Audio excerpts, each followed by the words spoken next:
शीतल की धड़कनें तेज थीं। पूरे शादी के दौरान वह रिश्तेदारों और दोस्तों से घिरी रही, लेकिन अब वह उस मोड़ पर थी जहां उसे पहली बार अपने पति से अकेले में मिलना था। कमरे में हल्की सुगंध फैली हुई थी, गुलाब, चंदन और अगरबत्ती की मिली जुली महक जो माहौल को और भी खास बना रही थी। बिस्तर पर लाल गुलाब की पंखुड़ियां बिखरी हुई थी और धीमी रोशनी पूरे कमरे को किसी सपने की तरह सजा रही थी। शीतल भारी लहंगे में सजी संकोच से घूंघट के पीछे बैठी थी। उसकी चूड़ियां हल्की हल्की खनक रही थी और उंगलियां बार बार अपनी साड़ी के पल्लू को पकड़ रही थी। उसने अपने पूरे जीवन में इस रात के बारे में कई कहानियां सुन रखी थी, लेकिन अब जब वह खुद इस पल में थी तो उसे समझ नहीं आ रहा था कि क्या महसूस करे। शर्मीलेपन की मीठी अनुभूति, नए रिश्ते की घबराहट उसे बेचैन करे जा रही थी। तभी दरवाजे पर हल्की आहट हुई। उसकी सांसें कुछ तेज हो गई। आर्यन धीरे से कमरे में आया। वह हल्के सुनहरे कुर्ते में बेहद आकर्षक लग रहा था। शादी की रस्मों में वह भी थक चुका था, लेकिन उसकी आंखों में एक अलग ही चमक थी।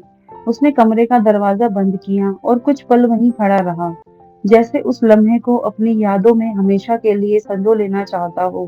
धीरे धीरे वह शीतल के करीब आया। उसकी नजरें उस पर ही टिकी थीं।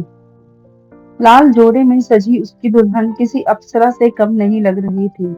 आर्यन ने धीरे से कहा, बहुत देर से तुम्हारा इंतजार कर रहा था शीतल। शीतल ने कुछ नहीं कहा, बस हल्का सा सिर झुका लिया। पहली बात, पहला स्पर्श। आर्यन उसके पास बैठ गया। कुछ पलों तक दोनों के बीच बस खामोशी थी, लेकिन वह खामोशी भी बहुत कुछ कह रही थी। आर्यन ने मुस्कुराते हुए कहा, तुम घबराई हुई हो? शीतल ने सिर हिलाया। हाँ, मैं। आर्यन ने धीरे से उसकी मेहंदी रची हथेली पकड़ी और बोला, मैं तुम्हें कोई मजबूरी या डर महसूस नहीं होने दूंगा शीतल। यह रिश्ता हमारा है और हमें इसे अपने तरीके से निभाना है। कोई जल्दबाजी नहीं है, कोई दबाव नहीं है, बस प्यार, अपनापन और एक दूसरे का साथ। शीतल ने पहली बार उसकी आंखों में देखा, जहाँ सिर्फ सच्चाई और सम्मान था। यह देखकर उसका दिल हल्का हो गया। आर्यन ने मुस्कुराते हुए कहा, एक बात बताओ, तुम्हारी मेहंदी का रंग इतना गहरा कैसे है? सुना है कि यह पति के प्यार की निशानी होती है। शीतल पहली बार हल्का सा मुस्कुराई। घूंघट हटाने का पल। आर्यन ने धीरे से अपना हाथ बढ़ाया और उसके घूंघट को हल्के से पीछे किया। जैसे ही उसकी आंखें शीतल के चेहरे से मिली, वह एक पल के लिए ठहर सा गया। तुम बहुत खूबसूरत लग रही हो, उसने बेहद नर्म आवाज में कहा। शीतल का चेहरा हल्का गुलाबी हो गया। आर्यन ने फिर कहा, शीतल, मैं जानता हूँ कि यह हमारे जीवन की एक नई शुरुआत है। हो सकता है कि हम एक दूसरे को पूरी तरह से अभी ना जानते हों, लेकिन मैं वादा करता हूँ कि मैं तुम्हारे हर दिन को और बेहतर करने की कोशिश करूंगा। मैं चाहता हूँ कि हम ना सिर्फ पति पत्नी बल्कि सबसे अच्छे दोस्त भी बने। शीतल की आंखों में हल्का सा नमी आ गई।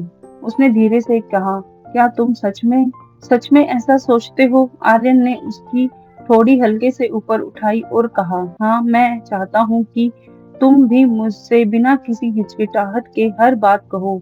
यह रिश्ता तभी खूबसूरत बनेगा जब हम एक दूसरे पर पूरी तरह भरोसा करेंगे। शीतल ने पहली बार महसूस किया कि यह रिश्ता सिर्फ एक परंपरा नहीं बल्कि सच में एक खूबसूरत सफर होने वाला था। वह अब अपने पहले जितनी घबराई हुई नहीं थी। आर्यन ने धीरे से उसका हाथ पकड़ा और कहा, आज से तुम्हारी सारी खुशियां मेरी जिम्मेदारी हैं। शीतल ने हल्की मुस्कान के साथ उसका हाथ थाम लिया। वह रात प्यार और विश्वास की एक नई कहानी लिखने वाली थी। एक ऐसी कहानी जिसमें संकोच नहीं बल्कि सच्चे प्यार और साथ का वादा था। और उस रात से उनका एक खूबसूरत सफर के साथ शुरुआत हुई, जहां हर दिन, हर लम्हा उनके प्यार को और गहरा बनाने वाला था। नमस्कार दोस्तों, अगर आपको यह मेरी कहानी पसंद आई हो तो कृपया मेरे चैनल को लाइक